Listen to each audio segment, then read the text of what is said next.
Good morning, everyone. We are excited this morning, and hopefully you will have a wonderful Friday morning. The EAC is proud to present Attracting and Keeping Talent. We are really fortunate that we have Kathy Marcove and also Kely Blackburn as our featured speakers today. So without further ado, I'm going to read Kathy's bio. She is a dynamic and engaging master trainer, action learning facilitator. She's a shared leadership coach, strategic partner, and speaking, inspiring leaders in industry, nonprofit, and government to cultivating work environments with focused and engaged employees. She's creating high performance teams. Kathy is a senior professional with the Society for Human Resource Management, so SHRM, we're all familiar with that.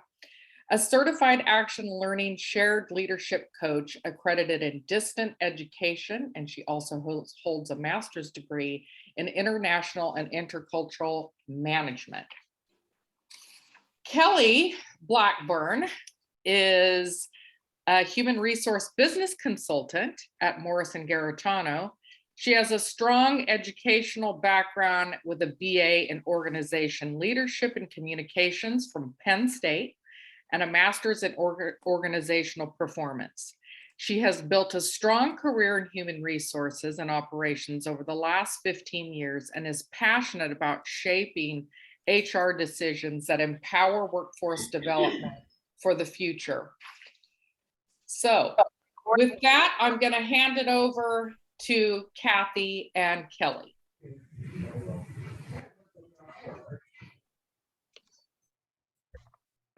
Good morning, everybody. Happy Friday. Kely Blackburn here.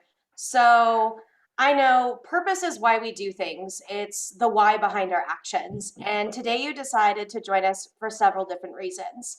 Our purpose today is to help you identify the challenges of recruitment and retention and how you can implement solutions in those strategies to help you attract and retain talent. So we have a couple learning objectives that we want you to be aware of. Is how to identify or how to recruit in a candidate-driven market, promote effective employment engagement strategies in your business, and how to leverage engagement to enhance your recruitment outcomes. Next slide for me, Kathy. So this is going to be an interactive presentation. While Kathy and I are presenting, please stop your video, mute, and use chat to send questions and participate in the conversation. We will be using breakout sessions later in the presentation. So in those breakout rooms, we will ask you to start your video and unmute before you go into those rooms. For the moment, let's just practice some Zoom by opening up your chat and using one of the Zoom reactions to share how you're feeling about attracting and keeping talent these days. So go for it.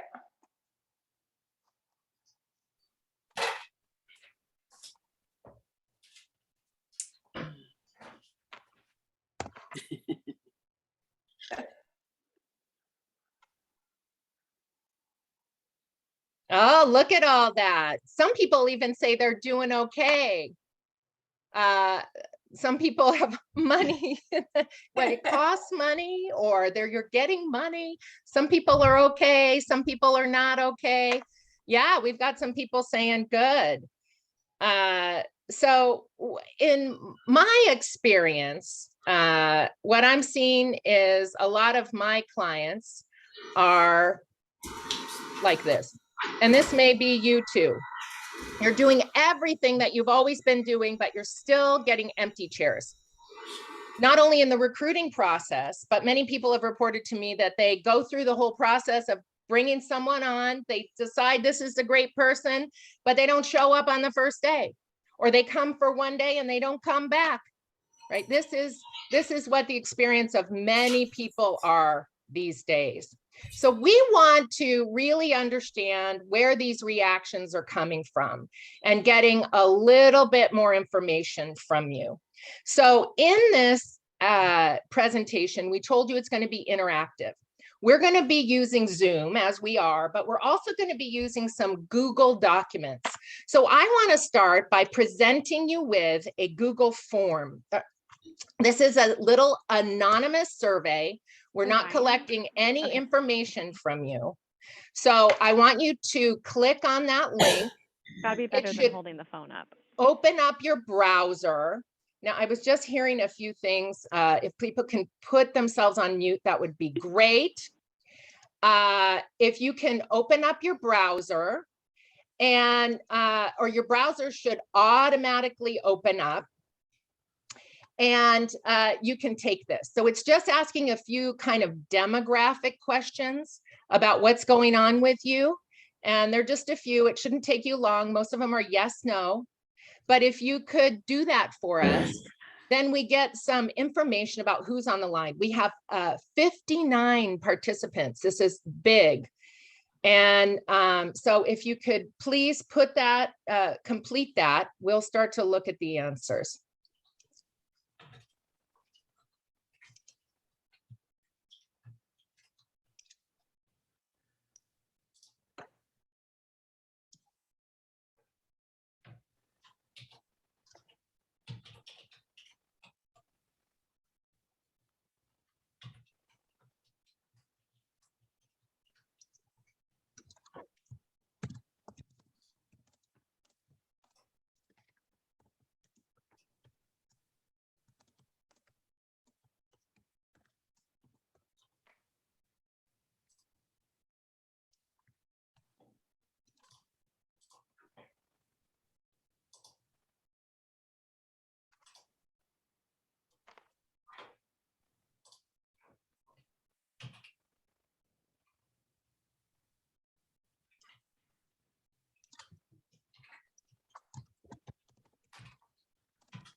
Okay, so we've had 23 responses. Let's get a few more.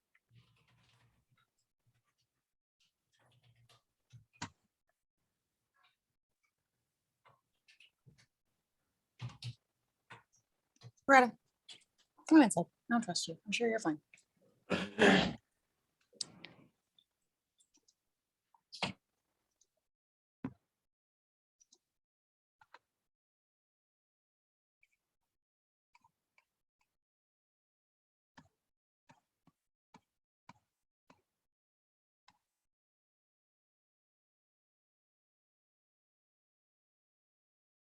Okay, so those responses are rolling in. We've got almost 60 people on the line. Just another 15 seconds. Again, this is anonymous. There's no collection of data here. We don't know who is responding. We just want to know who's on the line.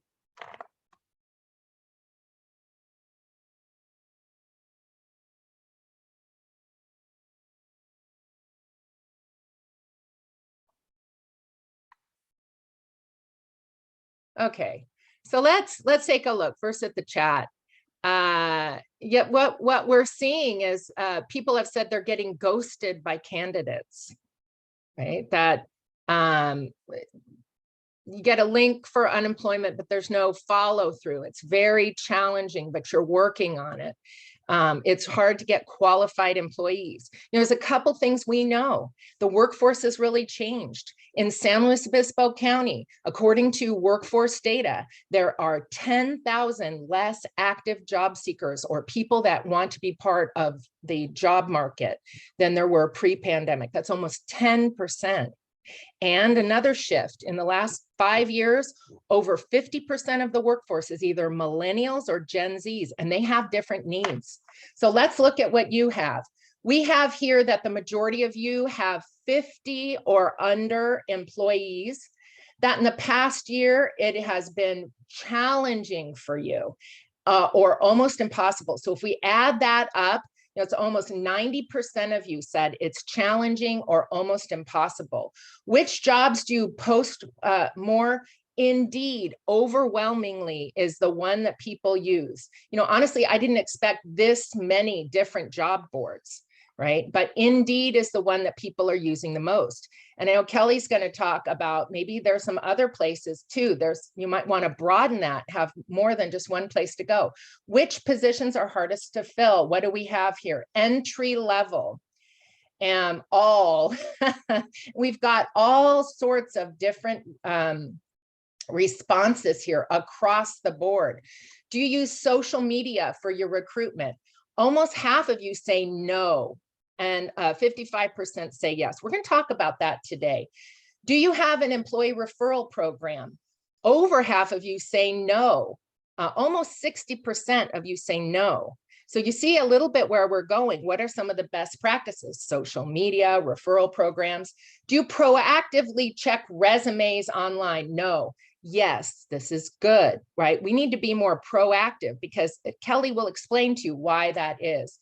Do you track past candidates so you can go back to them when jobs open up? No, but 63% of you say yes. So again, best practices.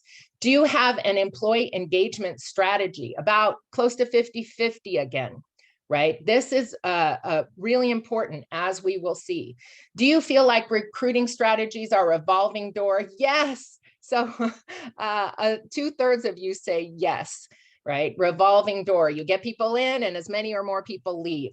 So thank you for participating in this survey. We really appreciate that. And, I want to look at this a little bit, because we're talking about attracting, recruiting, and keeping talent, right? What is your culture like? They're like two sides of a coin. They're like peanut butter and jelly. They're like a pair of socks. They're no use one without the other. So this is what we're going to talk about. And I want Kely to start talking about workplace research. And here we go. So I think what we always need to understand is, what is the baseline? What is going on in the workplace, and why do we need to change what we're doing? So with that, I would like to just kind of get into, how did we get here? And so for the first time in a generation, the employee has gained the upper hand, and employers need to adjust their hiring strategies to encompass not only quality of life, but the people within the process. This is called a candidate-driven market.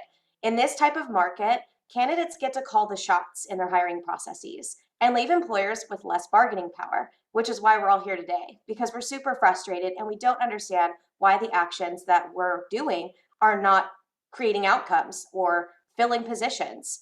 In this type of market, jobs are abundant and top-tier candidates are often scarce. But can you take a guess as to maybe what's happened to make that shift from an employer to a candidate-driven market? There's several factors. One is migration.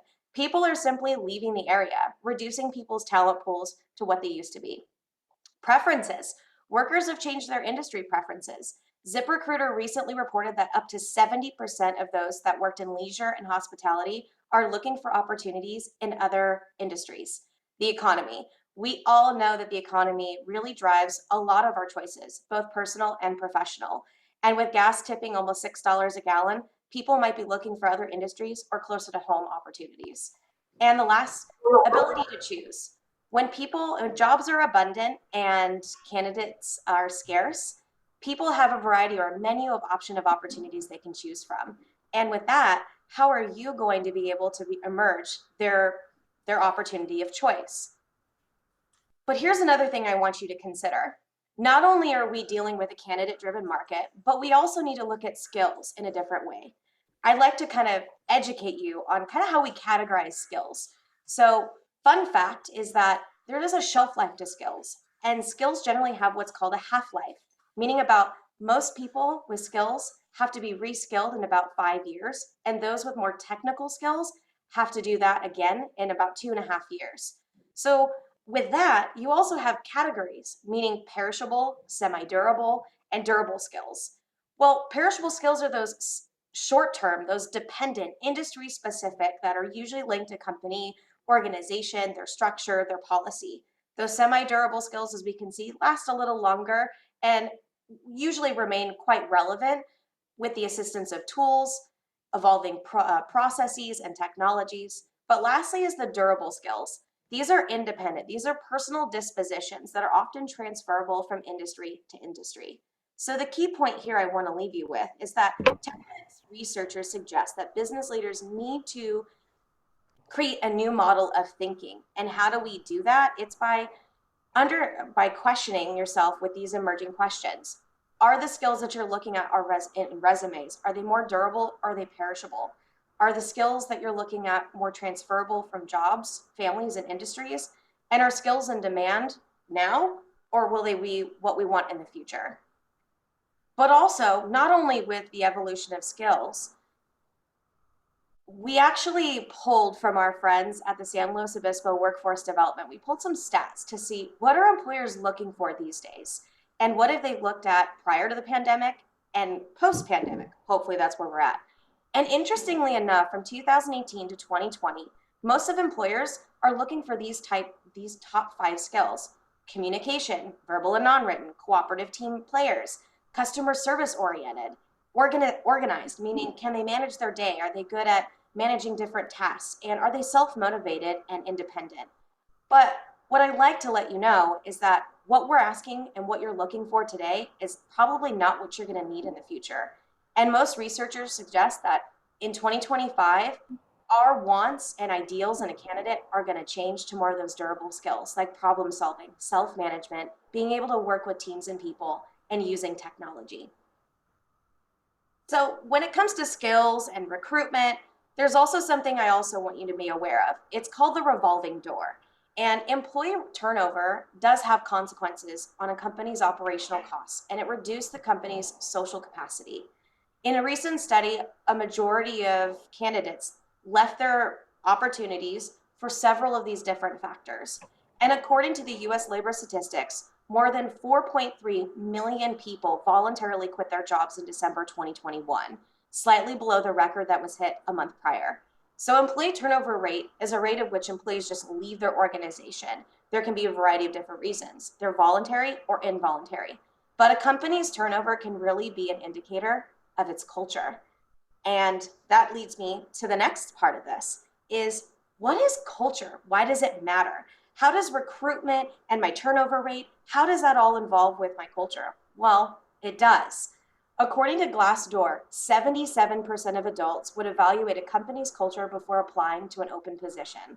So perhaps more impactful is that 56% rank an organizational culture as one of the most important alongside compensation. So what is culture? We've probably maybe taken a social science courses in our lives, and we can remember that culture is a social construct reinforced by shared and observed behaviors. Take Aristotle's famous quote, "We are what we repeatedly do." And simply put, an organizational culture is how leadership tends to cultivate and take care of its business, its stakeholders, and its employees. It's often known as company culture, like shared values, attitudes, practices. It's the personality of your culture, and it plays a large part in your employees' overall satisfaction. So key point, satisfaction leads to lower turnover and higher retention. So creating a winning culture takes a lot of time and effort, and you must have a culture that accurately reflects your company's mission, vision, and values. It's a big to-do, but don't get discouraged. Your efforts will pay off in the long run. Again, culture is how organizations do things. But not only that, culture is caught, not taught. So has anyone ever heard of motivational hygiene theory of job satisfaction? I'd be surprised if you did, but it's been around for a long time. In 1959, Frederick Heinsberg suggested that people and employee satisfaction are influenced by two different factors, motivational and hygiene factors. Even though it was a very long time ago, Hertzberg was onto something that we often overlook in the workplace. What we do in our everyday influences the behaviors and the feelings of our employees.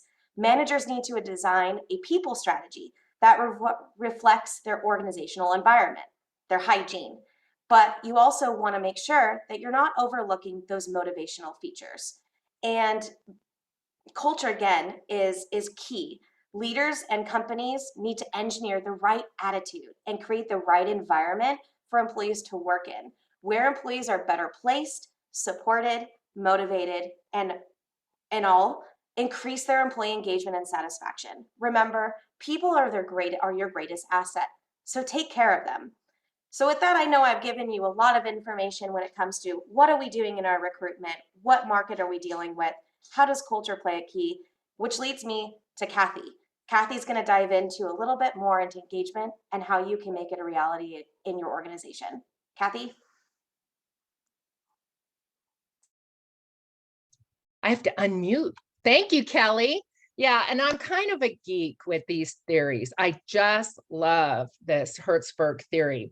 The words are kind of weird, like hygienes versus motivations, but this is important, right? Hygiene, you think cleaning. Yeah, people expect to get paid. They expect some kind of benefits. You know, they expect there's going to be policies, that they're being managed. There's some kind of job security, that there's a place for work. They expect that. They get very upset if there isn't that. We'll talk about that in a minute. This motivational piece is really key, though. If you want people to be excited about joining your organization, if you want to stand out in the community as an employer of choice, if you want people to come and get on board with your mission, vision, and values and be there for you, you've got to provide this motivating environment. You can't force anybody to be motivated, but you can create the environment for people to choose to be motivated. You know, what we're talking about here is employee engagement. You know, and there's a lot of talk about this. So I want to share with you why this is important. And I think we need to kind of start looking at what is an engaged employee. It's someone who's fully involved and enthusiastic about the work, and thus they'll act in ways that further your organization's interest. And you see enthusiasm, I mean, that's sort of my hallmark. It's not about being a cheerleader, rah-rah, but whatever they're doing.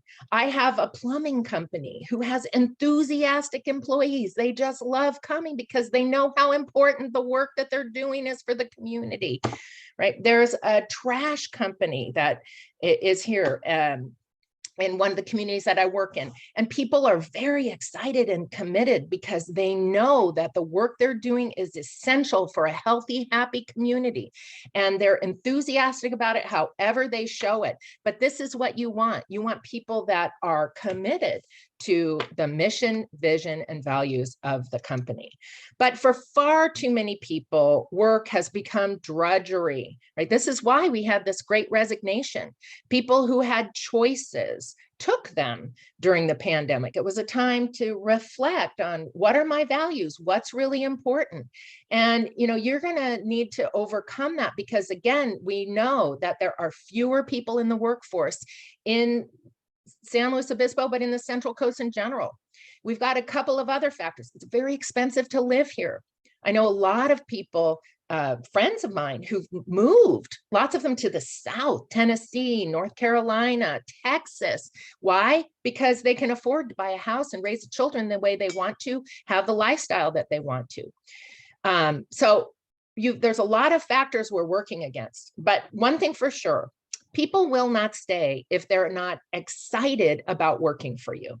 There's an author that I love to follow. His name is Tim Ferriss. He wrote a book called The 4-Hour Work Week. Now, you don't want your employees to read that because they're going to think that they can, you know, well, people are doing that, right? Working very few hours at home. So don't go spreading that book around. But it's a very interesting book. It talks a lot about time management and motivation. And what he says is, in our culture, we talk too much about seeking happiness, being happy. He says, what people want, they don't really want happiness. They want to feel excited.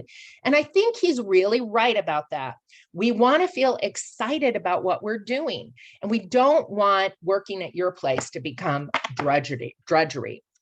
And there's even research about this. So those of you that know me, I love the Gallup research because they do these huge workforce studies, like with 400,000 US workers for the state of the American worker, which we're all waiting for the next one to come out. But this is where a lot of this focus on engagement has come from, because in their 2014 State of the American Worker, this is what they discovered. And whoops, this has been redone and reiterated over and over. So 20% of the US workforce, right? That's 1 in 5 are actively disengaged. What does actively disengaged mean? It means they're actually sabotaging the work that you're doing. 50% are disengaged, meaning they're just coming to get the paycheck. That's 70% of the US workforce. Now, these are, across the nation, are disengaged. They think work is drudgery and they dislike their employer so much, they're actively disengaged, sabotaging things, gossiping, talking badly, not doing things, faking things. This is a reality. There are only 30% on average of the US workforce engaged. Now, this is where we want you to be, and we want this to be different for you because, again, it's so two sides of a coin. This is why this is really important, right? You want to be that employer of choice so that people will seek you out to work for. People talk, and nowadays information spreads, as we know. You want your employees, going to happy hour or going to the soccer field on the weekend with their kids and saying that, it's work, right? It's not a picnic, but my employer is great. It's engaging work. It's important work. They're not going to use those words, but they are communicating that they like their work so that people start to say, hey, that's a good place to work. Right? Because people are evaluating that probably more than ever. So these are the kind of things that organizations with engaged employees experience. Fewer accidents, less absentee days, lower turnover, higher productivity, increased customer satisfaction. When employees are engaged and excited and happier at work, it translates to the customers. And 2.5 times greater revenue growth. Now, I see that in my work. I'm so lucky. It's like the best companies that do the best practices are the ones that hire me.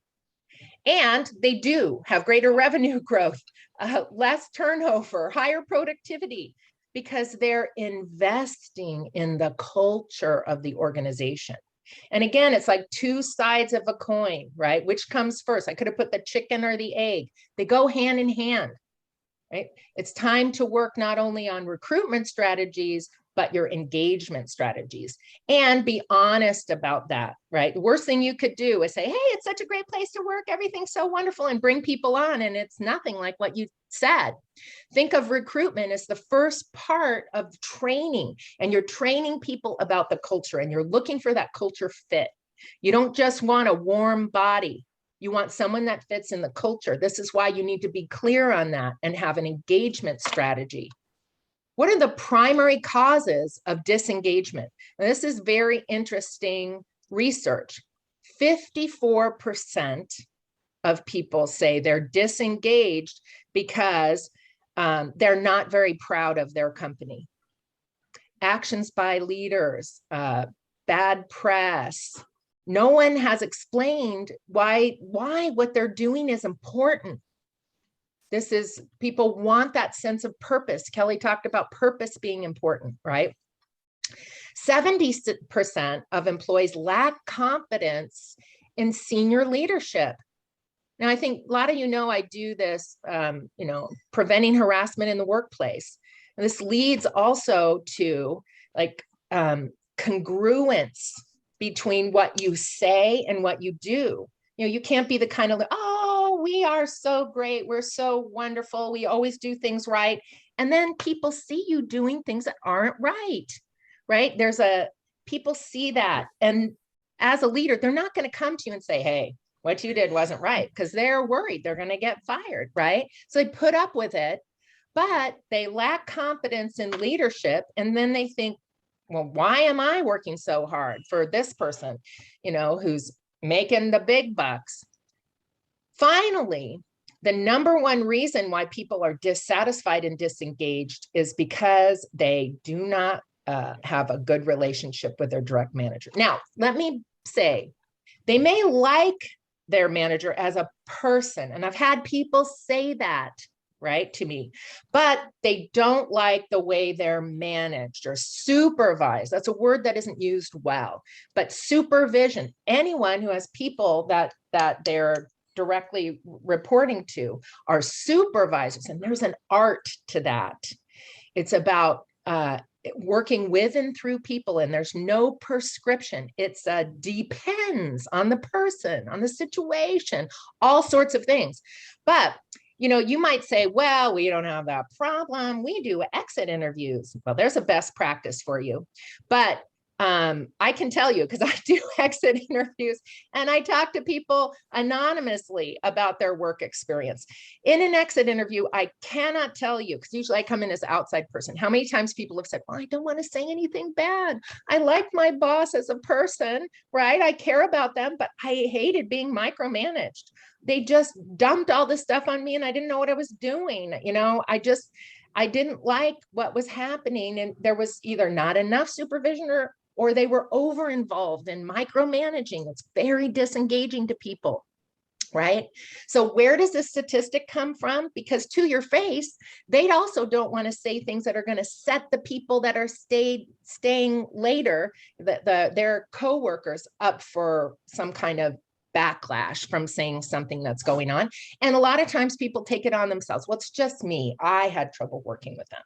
But when independent agencies go around and they talk to people, hey, in the last year you left a job. Why did you leave?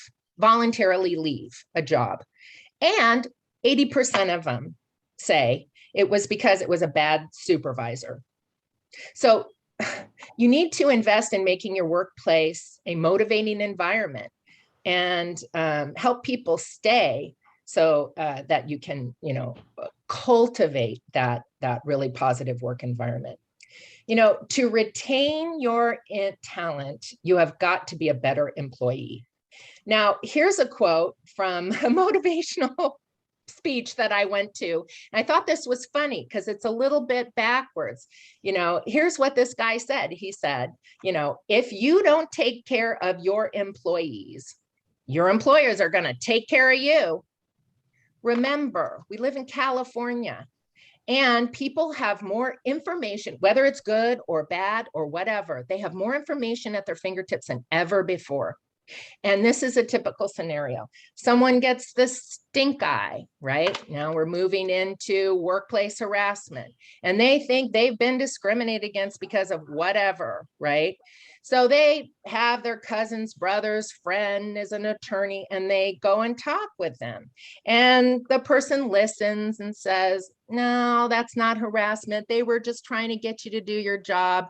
They're not very nice about it. And you were kind of a jerk because you didn't do it. But let me see your paycheck. Oh, is this what the paycheck always looks like? Have you ever worked any time that you weren't paid for? Oh, you have. Are there any other people in the world? Before you know it, you have a huge class action or PAGA kind of a suit against you based on meal periods, rest periods, working off the clock, unreimbursed expenses. During this pandemic, so many people worked at home, and I just drilled into my clients, you have to reimburse people for their telephone, for their internet. Why? Because if you don't, then someone who's unhappy is going to come and you're going to have a problem. The other thing is social media. We love it and we hate it. Public relations, but never has information flown faster. So it's really important that you're creating that kind of motivating environment where, it's not kumbaya and all this stuff, but that people feel like, wow, this is a good place. They work with integrity, meaning they say, that what their actions and their words are in alignment. We're working towards something better. We can admit mistakes and move forward. So here's some things that you can do. The first thing, and I have to say this, and I know there are a lot of HR professionals on the line, but you've got to think of your HR function as a strategic partner. What do I mean by HR function? Many of you may not be able to have a full-time dedicated HR person. And in this day and age, it used to be, you have 100 employees, you have a full-time HR person. But now, as labor laws become more and more and more pushing down on smaller and smaller organizations, it's important that everybody professionalize their HR function. Hiring a outside firm to run your HR with a point person inside the organization is also a wonderful option for other people, but you have to have your HR function professionalized and look at it as a strategic partner. You've got to provide some professional development opportunities for everyone at all levels. And I'll talk about that specifically one group, but there are lots of opportunities. Think of professional development, not just training.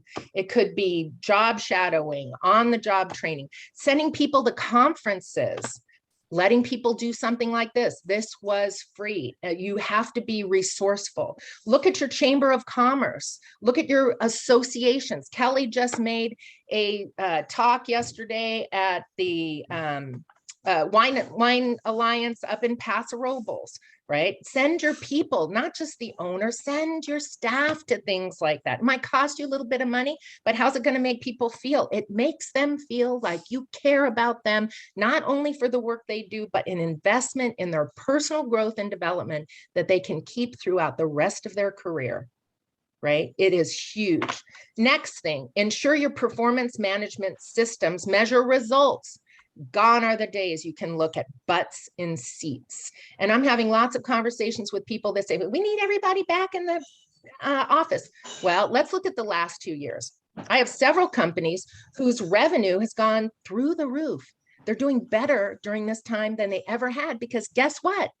What happens? I know me, you guys who know me, I'm very social. If I go into an office, half my day is going to be spent, you know, having coffee with people, going out to lunch, sitting at someone's desk and talking about what's going on. I'm 1,000 times more productive at home focused. Now, is there a hybrid? Yes.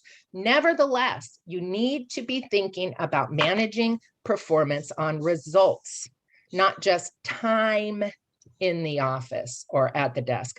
Initiate a formal and informal employee recognition program. So yeah, maybe have annual awards or whatever, but then mix it up, right? I have one employer who's just fantastic, very engaged. They're doing all the best practices. The owner of the company comes to a staff meeting sometimes, not every time, right? We want it to be kind of a surprise with $100 bills and ask people, okay, I got $400 bills. We have 4 corporate values. First 4 people, only different, not one person can't say everything, but the first 4 people who can recite one of our values gets a $100 bill. Let me tell you, those people know those corporate values and they live and breathe it. Provide the best benefits that you can afford. And they go beyond just health insurance, right? How can you be creative? And Kely is wonderful about talking about being creative about benefits. Train your supervisors. And I can't drill this into you enough. It is a hard job to supervise people. It is nuanced. And just because someone did a good job doesn't mean they can supervise other people to do a good job. You have got to invest in training supervisors. So there's a quote, and it says, 85%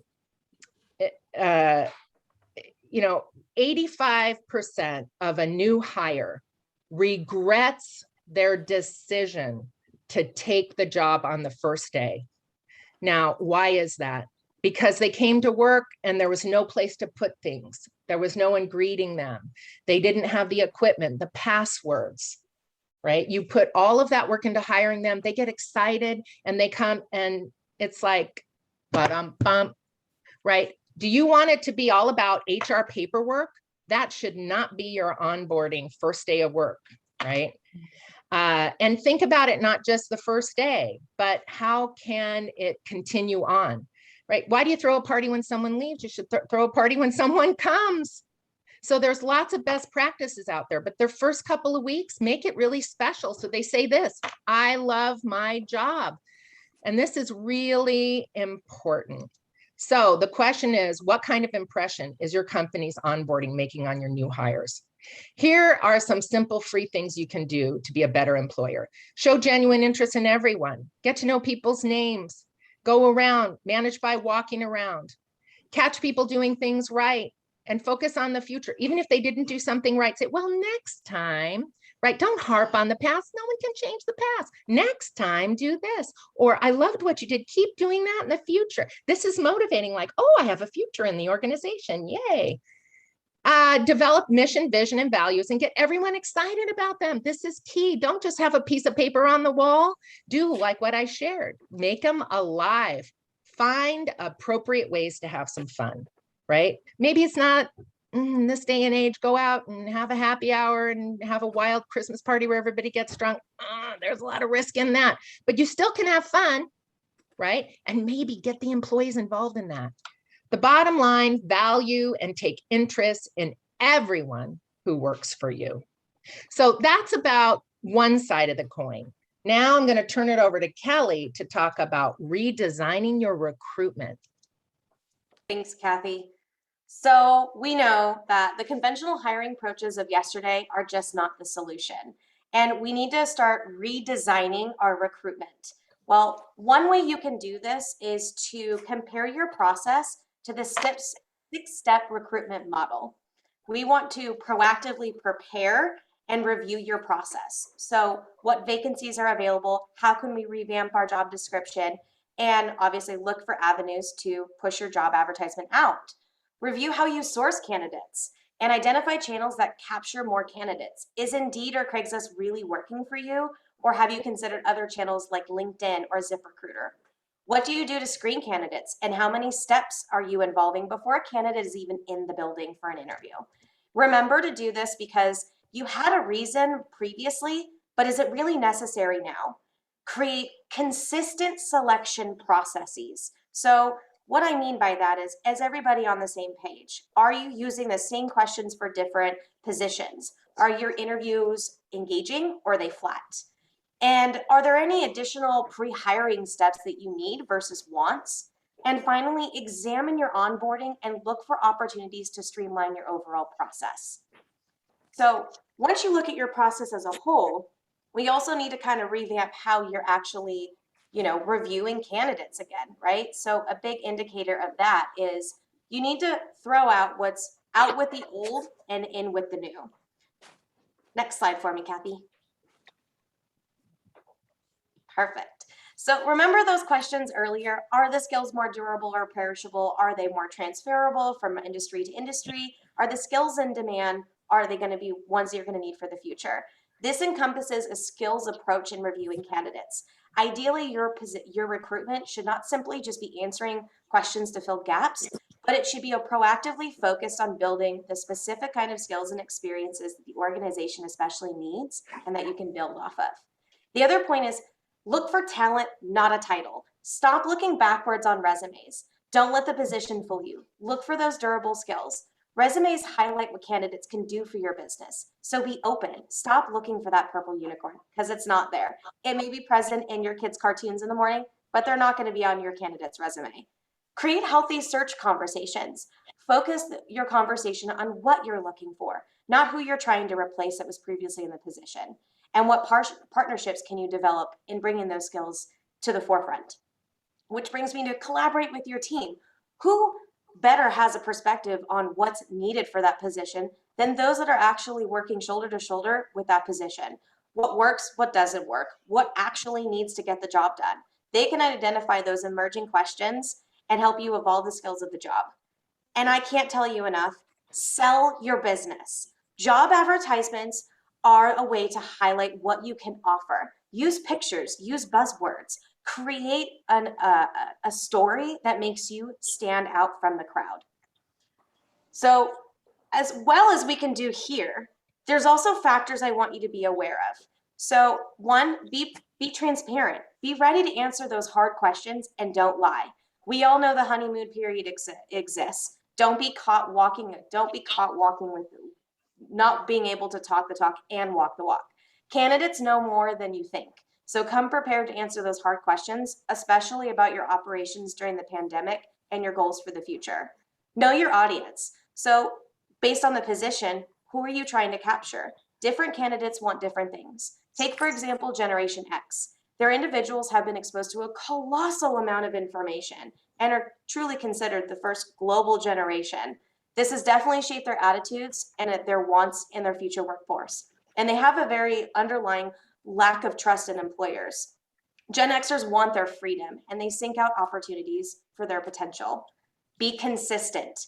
All members involved in the recruitment process and the hiring need to all be on the same page. The worst experience of a candidate or in a hiring process is that all of those involved are looking for the different candidates and different skills.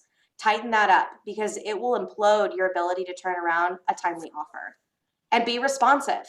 I know that Career Builder have recently reported that 47% of candidates never receive any form of communication from the organization, even past 60 days after their application was submitted. So this leaves a huge opportunity for organizations who provide superior recruitment to capture the talent that they want. And again, I can't say it enough. Stop looking for that purple unicorn. It will not be there. Yes, it's in your cartoon characters in the morning cartoons, but it's not going to be there. So stop, have reasonable expectations for what you're looking for and the talent you need. Which then brings me to one other point. Like Kathy said, and what I'm saying, it's all about the experience, right? Well, you need to make sure that your candidates have an experience along with the internal employees. A poor candidate experience will impact your employer's brand because other strong candidates may decide not to apply to your roles just because of a bad response.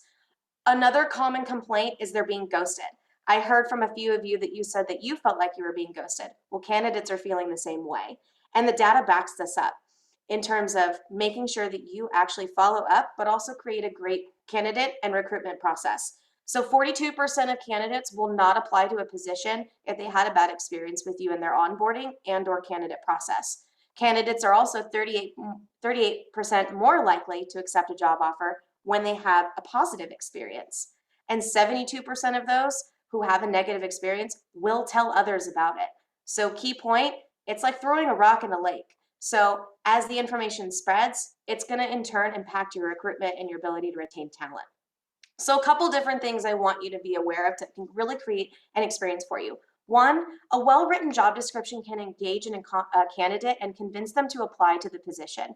It should tell a story by introducing a potential client of who you are, what you do, and why it's a great place to work.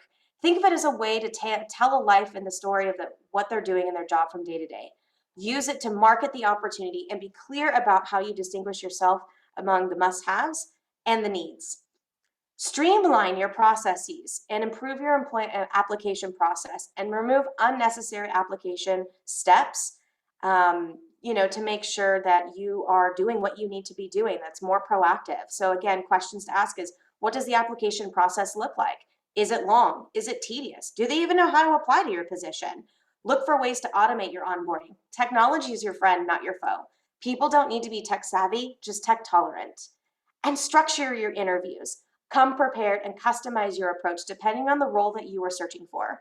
Again, people talk. And if someone interviews and finds out a friend who also interviewed was asked the same generically flat questions, makes you wonder if their employment experience are also going to go flat. So during the interview, one of the most effective things and strategies you can utilize is what's called behavioral interviewing techniques. These questions engage candidates to discuss their past experience, which is a good indicator of their future performance in your company. So questions like, tell me about a time, or describe a moment when. It allows the candidate to share their experience from the past, but it also creates an organic engagement between the interviewer and the interviewee. Ultimately, a well-defined process will give everybody the comfort to ask and receive and create a great candidate experience. And again, you want to be able to manage your expectations. So delivering a positive candidate experience has some direct benefits for companies, including it boosts long-term retention, increases employee loyalty, involves employee engagement and improves their commitment and the results. It has a strong connection to your ability to create a cohesive company culture and reduces the cost of that great revolving door. So I'm going to pass it back off. So now what? What can we do? We've hit you with a lot of information, but now we're going to get into some specific strategies that you can do in your workplace to attract and retain talent. Kathy? Oh, never mind. I got ahead of myself. Hard. My bad. So here's a couple other best practices, right? We're kind of getting away from COVID, and a lot of times we've been doing what's called the Band-Aid approach. Well, with recruitment and retention, you want to get away from those short-term outcomes because you're looking for a long-term solution. So play to play. So companies will also need to get creative in restructuring their compensation packages in ways that will attract talent. There's no right way to do this. It does depend a lot on context, and some trial and error will happen, and that's okay. Companies must assess their standard compensation against what their employees say they want and what they need. So look for opportunities for mental health services, flex time, flexible schedules. It's all about finding the right balance. Play to win. Make your workplace sticky. Business leaders need to pay constant attention to both compensation and culture. There's a balance between the two. So make sure, for example, if your company want to do stay interviews, for instance, people in those most critical roles need to know how to do that and consistently act on those processes to make it consistent and sticky, because that way they know that it's consistent and they're going to want to stay. And lastly, stack the deck, expand your talent pool. To compete in the successful workplace of today, you have to think more creatively about candidates. What are some of those non-traditional roles that you've not considered that maybe you should now? Again, bottom line, companies who start to build the true capacity in attracting and retention and transforming themselves into destination workplaces to meet the ever-changing needs of the workforce and identifying those next generation individuals will be the key to your success in the long haul. And now I will pass it off to Kathy. Okay, Kely, that's great. Thank you so much. You know, what we're talking about here is having a recruitment strategy that reflects the other side of the coin, right? This is why you need to think about who you are and why someone would want to work for you and how to get started, right? People are looking for a career trajectory. I do a lot of coaching. I talk to people, it's like a dead end. Yeah, well, you're in a small little organization and that might be true, but what skills are you gaining? This is where the professional development, you want people to be loyal, invest in them, care about them. The biggest compliment, you can get somebody who's super engaged and you help them move on to the next level, even if sometimes that means them leaving. But through that, what are they going to be saying to other people about how great it was to work for you or is to work for you? But you need to be clear. Who are you?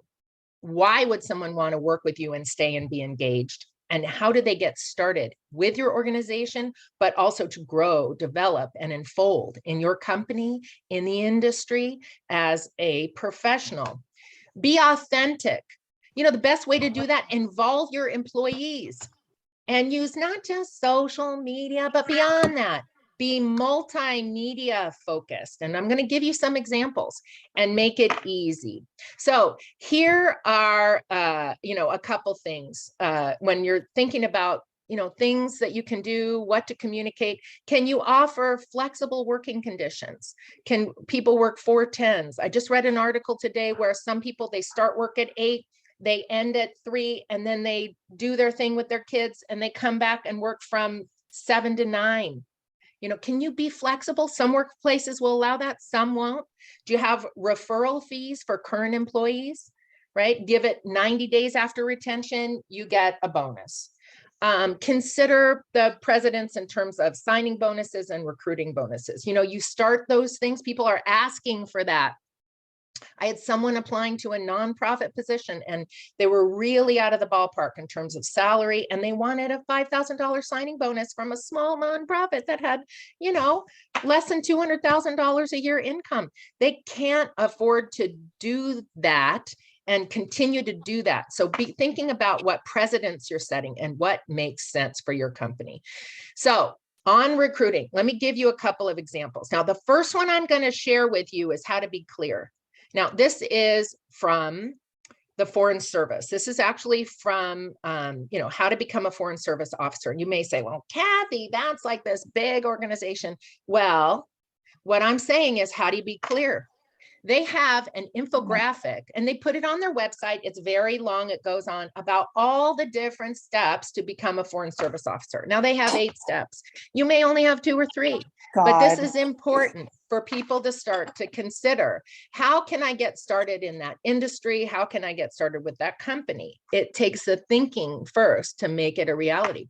The other thing they have is the 13 dimensions and qualifications of a foreign service officer. Basically, they're saying these are the traits of people to become successful. You need composure. You need to be able to be organized. You need to be able to work as a team player, right? What are the things that make it successful at your company? And how can you demonstrate that in a visual way? I told you over 50% of the workforce these days, they're digital natives, right? And you may be like, I don't like it. Well, guess what? It's here and it's here to stay. These things look all fancy. They're really not. PowerPoint can create an infographic for you very easily. They have design tools and everything. It's not rocket science. The most important thing is just thinking. Make it simple. We'll talk about that in a minute. Be authentic. Okay, here's from our Morris and Garitano. This is a recent post that they had on LinkedIn and on Facebook, right? They took Sarah Holloway. They look so happy. She looks so professional, and they are looking for people in that role. And so they had her interview. And this is quite simple, you know, this is not, again, rocket science, but it's beautifully presented. And they do this consistently, even if they may not be hiring. They're highlighting their employees, make the employee feel really great, and get out there. Hey, we care about our employees. This is a good place to work, right? You need to work on your reputation as an employer. The next one is multimedia. You know, it's never been easier or more affordable. And I know Jen Stubbs is on here. And I asked you, Jen, if I could show this. I'm not going to show the whole thing, but this is a video they put together. Now, we'll just watch this again, just the first few minutes of it. You'll get the sense of it. iPromote definitely provides you with a lot of growth opportunities. They're always making sure that you're in a position to want to come to work every day and want to work with the people you're working with. I just feel like I really hit the jackpot finding this place right out of college. One of the real advantages I see in working at a small software organization like iPromote is that you have a chance to like really make an impact on the product. There's not like a lot of layers of management to work through if you have a good idea. If you can promote it and argue its merits, then it's something that can get in. Ultimately, I think that will drive value for our customers. So you get the sense of this video, right? I used to do training for the Peace Corps, and I was a Peace Corps volunteer, but no one cared too much about what I wanted to say unless I was talking to people going to Papua New Guinea. When I was doing training events for people going to Costa Rica, they wanted to talk to the volunteers who went to Costa Rica. So this is important to kind of think about. How can you get your employees involved in an authentic way? Now, this, you say, oh, well, iPromote, they probably have a lot of money. They partnered with Story Partners to do this, but there are other ways to do it. You know, hire a wedding photographer for probably under $2,000 to come in and take some shots, or have your employees do some video and get someone to edit it. Wedding photographers, great. They probably off season want the work. You got to think about this, but make it evergreen so that you can use it over and over again. Most importantly, yeah, KISS, right? Keep it simple, silly, and make it easy. Now, I'm not talking necessarily about you because some of this is hard work. Make it easy for the people to apply and get involved in your mission, vision, values, and the excitement of what you're doing, even if that is picking up trash or doing plumbing. Those can be very exciting. I've loved those clients. They're fantastic, right? How can you make it easy for people to get on board with the excitement of what you're doing? This is really important. You know, planning for this, Kely and I got on some job boards, and it was amazing that there would be job announcements and they didn't have a workable link to how to apply. So they went to all the trouble to put this announcement out there, and there was no easy way for somebody to apply. Now, what a waste, right? You have to check, double check, make sure all of this works, particularly, again, these digital natives. They are going to look at that and say, why bother? They're not going to work that hard. make it easy for people to apply and make it easy for people to get excited about your whatever you're doing. So with that, we've talked about a lot. And I know, looking at the names here, so many people I know and love, you guys have experience doing this. So it's your turn. We're going to do a breakout session. So this is how it's going to work. I have created 13 rooms. It's going to be random. You're going to be paired with, and I see people are leaving now. Okay. So maybe some people want to jump out now. That's too bad. But what we're wanting to do is put people into breakout rooms and then have them have an opportunity to work with one another to just discuss some of this. So I want to share with you a link to a Google Workspace. So if everybody opens up their chat, this is kind of like what we did before, and I'll show you what this is. And this is a Google interactive document. Actually, everyone will be in this Google document. So what we'll do is I want you to answer 4 questions, okay? So I see people showing up in there. You just click on that link and you should show up. You should see what I have here. It says attracting and retaining talent, breakout room workspace. So when you go into your workspace, first introduce one another. This is where the richness and the actually application of best practices can happen. Discuss the 4 questions. So wait, anonymous dolphin, hold on, because you're going to put the work of your team members in there too. So everyone's going to be contributing to the document. So if you need more space, you can simply add a row. You see, you can't really tell, but if you go down, the rows will add if you need them, and I'll be looking at it and adding them.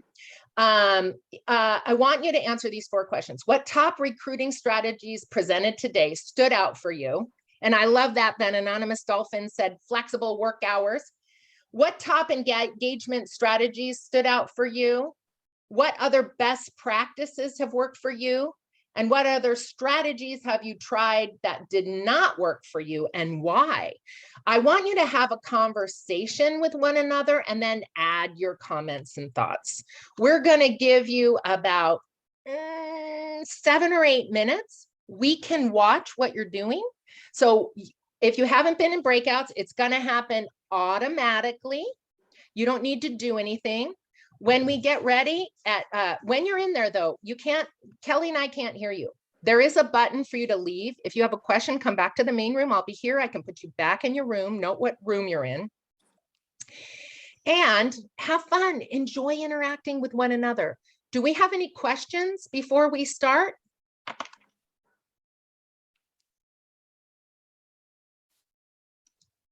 People are leaving. Don't leave. So this is what I want you to do before we start. Turn on your video. Turn it on right now, because once you get in there, it's going to be hard to do that. Unmute yourself when you're there. And I want you to have fun. Okay. So again, are there any questions? Any questions? I'm having Here we problems. I'm having problems typing the questions, answering the questions. Typing in the document, Michelle? Yeah, yes. Oh, okay. Because I clicked on well, chat. you'll be with a group. So maybe not every individual has to type. You can pick someone to add.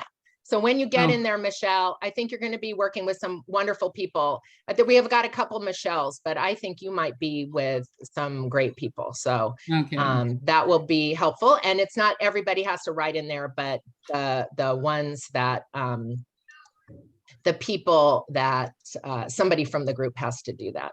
So are we ready? Here we go. Kathy, my video won't stop because the host.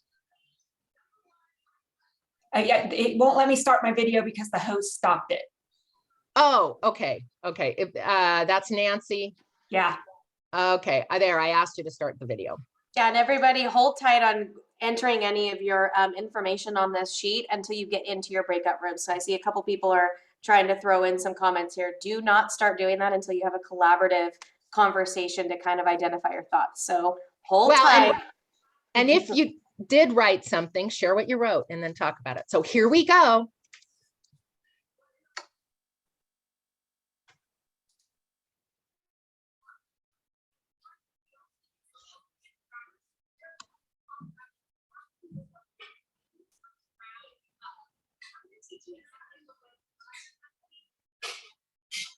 There should be a button there for you to join.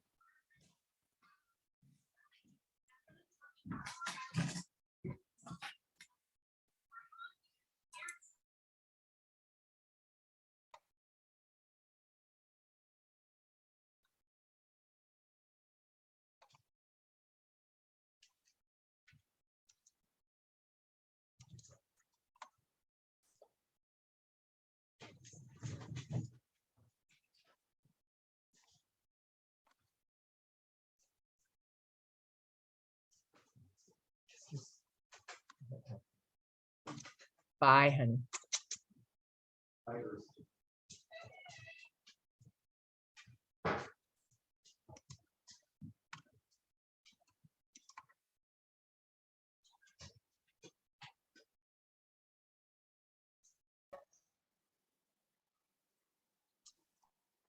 Hey, Kathy. I don't know what happened with mine. I got tossed into a group and then it disconnected on my partner.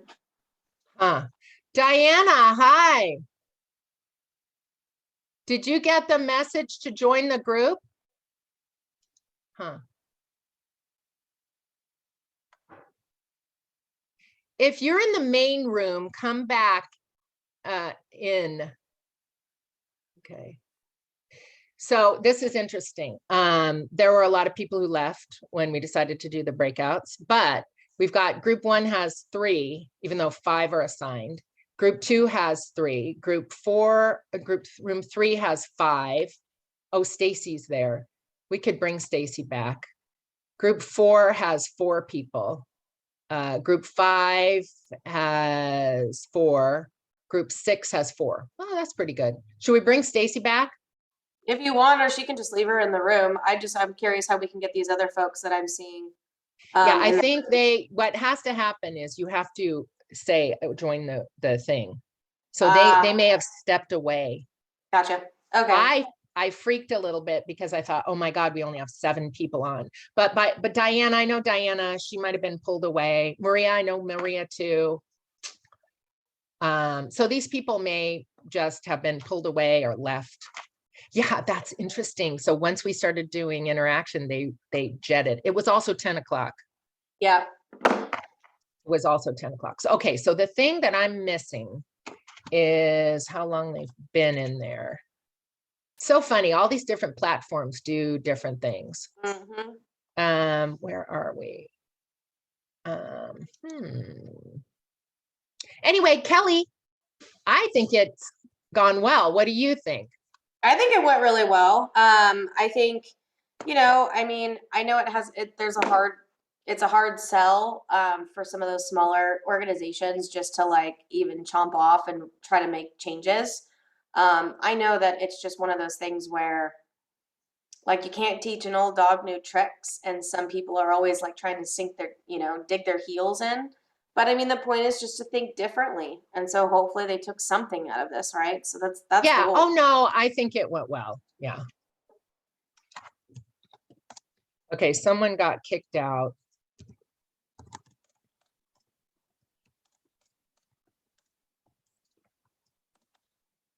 Yeah, you threw me in a room and then I was. I know, because I couldn't not do that.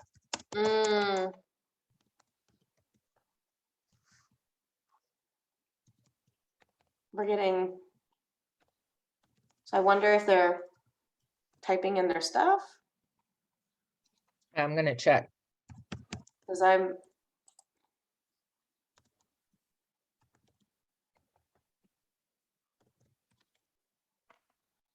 I feel like some of these people, but I don't know what these little icons are. I'm assuming those are people in different rooms. Which one? In the document itself? Where it says like anonymous dolphin, anonymous. Yeah, element. no, that's so that people can write anonymously. They're not, if they don't have, well, it's not really, I don't know why. Sometimes you see their name and sometimes you don't. But yeah.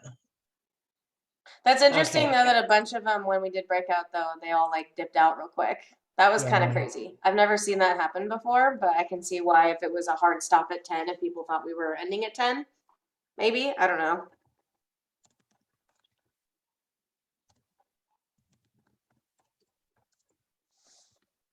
Are we working on this? Come on.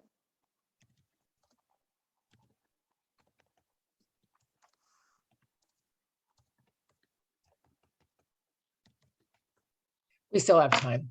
Mhm. So I just sent a thing to them. Let's see, how are we doing? You know, groups of 3 are fine. Mhm. I mean, ideally I would have done that, but all of them that way. But I'm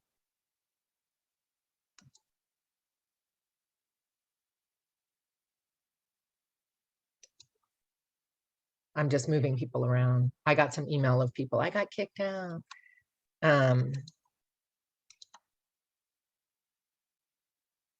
There's a conclusion. Sorry, I'm kind of all over the place, but I am. They're not writing their ideas. There we go. There are some ideas getting in there now.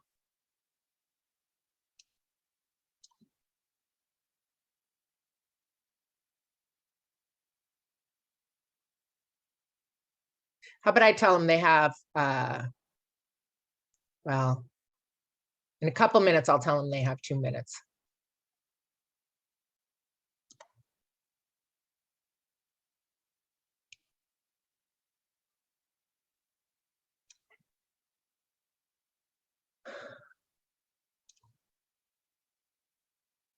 Well, we've got some people coming back into the room. Oh, there's Grace.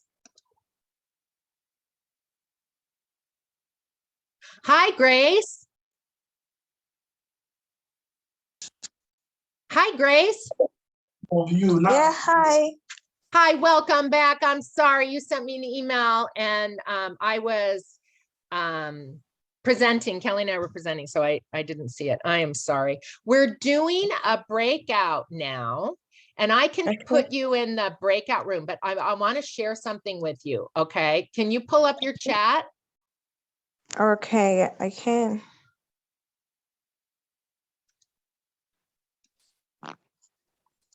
Okay, is your chat up? Yeah, sent a message now. Can you see it? Oh, yeah, there we go. So there, Grace, hit this link and you'll go to a Google document where there are 4 questions and people are putting in their answer to what top recruiting strategies are presented today, what top engagement strategies stood out for you, what other best practices have you worked for you, what other strategies have you tried that did not work for you. So you can take a look at that. And then I'm going to put you into group 1 because it is a small group. And then we're going to be in there for another 2 or 3 minutes. Okay. Okay. Okay. We're so happy you could join us again. Here we go. Yeah. Thank you, Kely. You're welcome.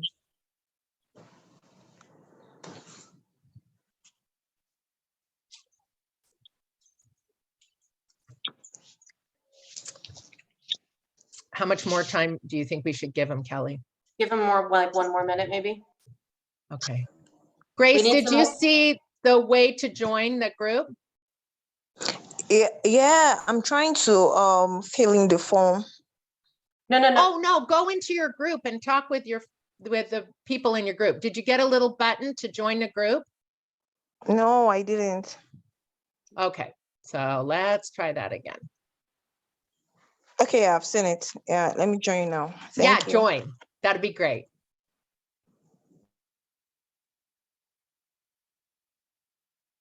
Okay. So we have now 14 minutes until the very end.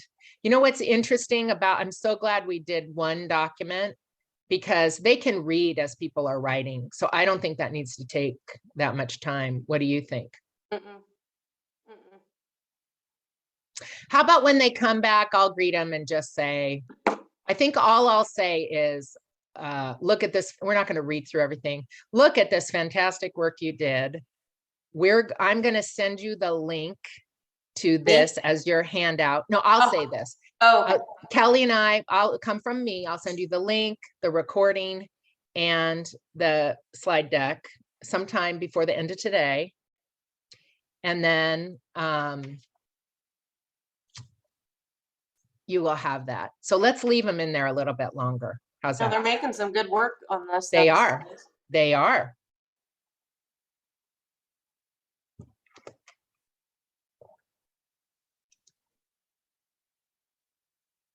Probably should have paused the recording. Oh, well. Hi, Stacy. Hi. How's it going? Well, we had a great group. We actually we had a really great group. We had really great brainstorming. We have a gentleman that's from Ireland that's joined us, and was fantastic as well. Dominique, I hope he's still on. So we entered our now I see we have two people, Michelle and Marissa. Do you want to go back to your group, or is your group done?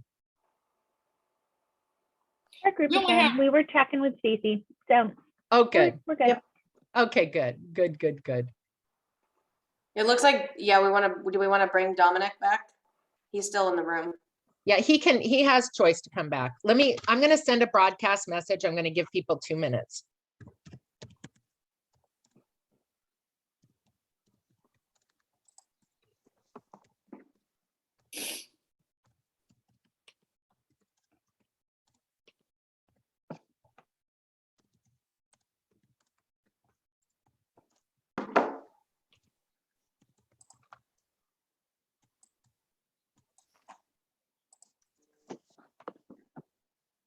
I thought you had already sent that to us, so that's why we hurried on. back.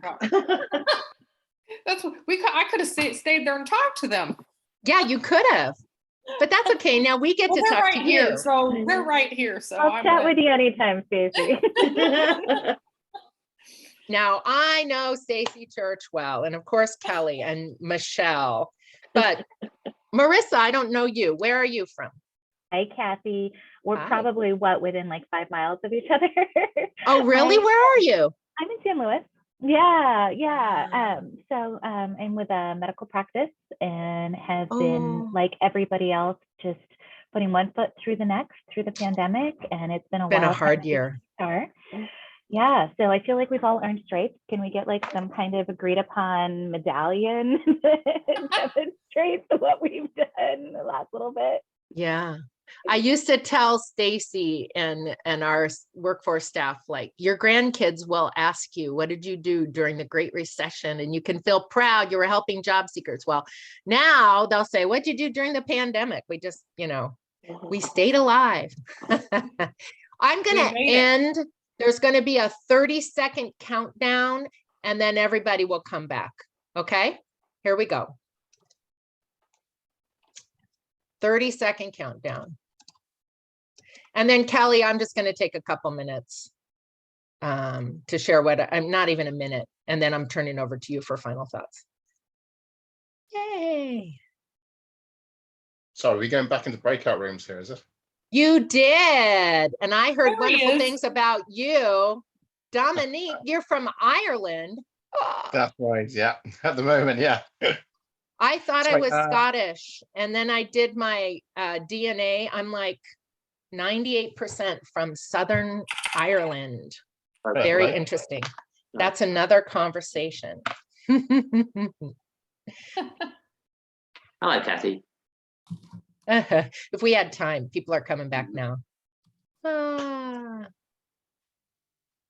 Can you guys still see my screen? Yes. Okay, good. And we still have people writing. Oh, this is really good. Breakout rooms, are they? What? Some people are still in the breakout rooms, are they? Yeah, they should be coming back right now. Are people back? I think people are back in the main room. This is fantastic. Welcome back, everyone. So if you can now turn your video off, unmute. I hope you enjoyed being with one another. We certainly see some truly amazing and wonderful best practices. I see there was an anonymous elephant still working in there, which I love how Google names people, things like that. Once there, I was the anonymous skunk. I didn't like that very much, but all the other things are fun. Like I liked being the anonymous koala, but I want to let you know that we're not going to review this in great detail. I want to invite you to continue to add. I hope that you enjoyed interacting with one another. Best practice, share some contact. You can private chat each other, your emails, and stay in contact, because guess what? Marissa, who we just connected today, we're saying, oh my goodness, in HR, we've lived through the pandemic and now this. We need support from one another. So connect with other people in this room, make that professional connection to support one another. This is, Kely and I are committing this to you. We are going to send you a link to this document. So you have these best practices, right? What you learned today for recruitment and engagement, but other best practices that you know of. And I think it's very interesting. What other strategies have you tried that you do not work for you? Like, don't bother posting at schools, right? We come up with all these ideas, but collaboratively, there's really some value in that. So I encourage you to continue to add to this list. It's going to live on my Google Drive. I'm going to give all of you access to that. We're also going to send you the slide deck and the recording. So just so you know that that's going to happen. But I know that we have about 7 minutes more. And so I'm going to turn it over to Kely to think about some final thoughts.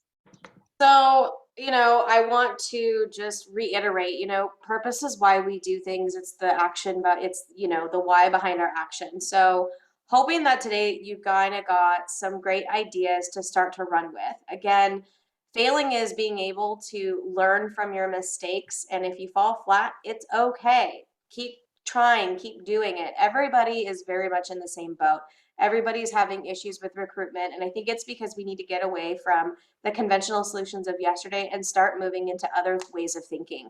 Be creative. No answer is going to be, no answer should not be, it should be also included. Don't think, that just seems so out of the box, because you know what, it might work. It might be something that you need to re-energize your ability to attract and retain employees. And again, connect with your employees, find out what they want, and use what they say as your ability to sell your opportunities. And don't forget about those that are in the door. So it's a give and take, it's a balancing act. And so hopefully you'll take some of these ideas, run with it. We wanted to really just reinvigorate the flame. I know we've all been very exhausted with COVID. We're over it. And now we need to start getting to business. So it's your turn to move the needle in the right direction. And Kathy and I will go ahead and share our contact details. So if need be, we'd love for you to just do one final chat storm with us and just share your top takeaway from this presentation today using a couple words. Just open up your chat and start going for it, please. So we'll give it a couple minutes, maybe just a minute or two. Let's just see. While you're doing that, I just want to take the opportunity to say, number one, I don't think I said my name at the beginning of the program. I'm Stacy Church. I'm the chair for the Employer Advisory Council. I co-chair with Isaiah Gomer, and we are going to continue presenting informational presentations like what Kathy and Kely did today. We plan on making this part of our presentation throughout the year, as well as our sexual harassment, wage and hour, leaves of absences. This is as important, if not more important right now. And I just want to say that you two were so dynamic today. It was really incredible. The only thing that could have been better is if we were in person, But it was so good and powerful. And I just want to thank you very, very much. On behalf of the EAC and everybody here, I know that my morning I've learned a lot this morning. So thank you. Well, You're welcome, Stacy. Thank you. You know how much I love to work for you. You know, best practice and little story. Stacy, many years ago, applied for a job that I advertised for an administrative assistant. I needed somebody to work with me. And Stacy applied. And it was like, I met Stacy and I fell in love, but I knew, look at her people skills. She would just wither. And I needed someone who could sit and do Excel spreadsheets. I thought, that is not Stacy Church. She's out there. I want her representing our program. So I called her and I said, oh, Stacy, I'm so sorry. You know, but honestly, this isn't your job, but I think you're awesome. Two things. One, I'd like to pass your name on to other people because I think you're fabulous. How would you feel about that? And she agreed. And then I said, can I keep your resume and keep you in mind because it's a grant funded program, but I think I'm going to get more money for the position that you should have, which is business. What was the title? Business outreach, something like that. Business services development. Yeah, business services development. And she said yes. So about 3 months later, I got the budget. I called her immediately, Stacy, your job is here. Do you want it? And she said yes. And she was one of the best hires I ever made. So that's, you know, you got to think about that. Keep that file active because you may meet someone who fits your culture, who has what you need for a different position. But, you know, if I were to have brought Stacy, and I've been in this position before, you bring somebody in because you love them, but the wrong position, they're not going to be happy and they might leave. The first 3 months that you bring someone in, they still have all of their connections to find another job. And in workforce services, we say, it's easier to get a job when you have a job. So even if it's not the perfect job, take it. And in the first 3 months, the right job comes, then take it. You know, this is a market and that you don't want to hear that, right? But that is the reality. And so make sure you're making the right fit. It's not just a warm body, but it's a fit. And with that, I know we only have a minute. Let's look through some of these, this chat storm, your top takeaways. Yeah. I love the leveraging current and engaged staff, selling your company to your audience, the candidate-driven market. That's a coined term from a recruiter. I was a full cycle recruiter in nuclear, so kind of understanding those upticks. I know a lot of HR folks sometimes know, sometimes don't. Need to focus more on culture and hiring the right person for the good fit. That's amazing. Selling your organization more. Again, stop utilizing those flat Craigslist ads because there's more to it than I think we like to dive into. Use pictures, buzzwords, come on, sell. What was the other one? Review and honestly evaluate what you have. That's huge. Yeah. I love that. Yep. Couldn't say it better myself. Wonderful work, everyone. And I know that Stacy and Kelly joined me in saying not only thank you, but best of luck and keep in touch. So I'm going to put in here, this is Kelly and my contact information. As we said, we'll be reaching out to you later on today with a slide deck, the recording, and a link to that interactive document, which can serve as your handout. You know, I'll also share some of the information from the survey because someone was saying, you know, other places to look for staff. And I know there's a nice list of job boards there. So with that, I will say thank you. You made my week and day. It was just wonderful. Thank you. You guys are awesome. And everyone have a wonderful weekend. Bye. Thank you, Kelly, too. And Stacy. Yeah, Kelly, you rock. You rock, Kathy. Oh, Ross. If you guys have any questions or you want to talk about something specific, stay on. Kelly and I and Stacy are here, and you just put your video on and we can chat if you have specific questions or anything. Otherwise, have a great Friday. I have to leave, girls. That's okay, my friend. We will see you, Stacy Church. I have to leave. My clinic manager is already calling me, and we had someone that gave their notice today. So, Kathy, do you want to stop the recording? Yes, we'll stop the recording. Yeah, and you know, the